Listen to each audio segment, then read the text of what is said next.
Vous écoutez Studio Méta, la fréquence des acteurs engagés gaz vert en région Sud-Est. Alors mon expérience en méthanisation remonte à 2007 où avec un groupe d'agriculteurs on voulait développer les énergies renouvelables et dans les différents bouquets énergétiques on a parlé méthanisation et donc depuis 2007 je suis tombé dedans et je n'en suis pas sorti. Alors moi je suis rentré dans la méthanisation sur l'avantage agronomique, un nouvel outil en fait pour les agriculteurs, soit par la valorisation des couverts végétaux ou pour les éleveurs la valorisation des fumiers.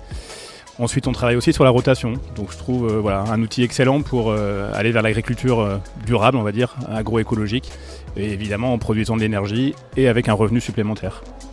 Alors, le développement de gaz vert à travers la méthanisation, pour moi, il tient sur plusieurs enjeux de durabilité quand même.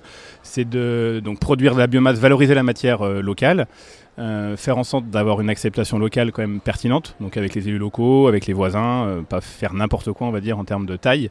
Et puis ensuite sur la récolte notamment des couverts végétaux, penser à l'énergie mais penser aussi au sol. Donc il ne faut pas tout récolter si on veut être durable pour les parcelles et les sols demain.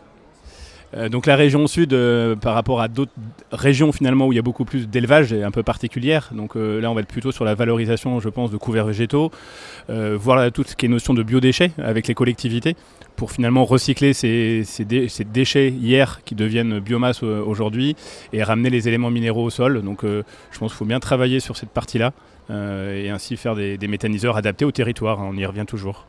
Le conseil à un agriculteur qui veut devenir éventuellement méthaniseur, c'est se former, rencontrer des collègues, échanger, visiter, ne pas se lancer tête baissée en allant voir juste un constructeur et écouter la préconisation en étant un peu caricatural du constructeur.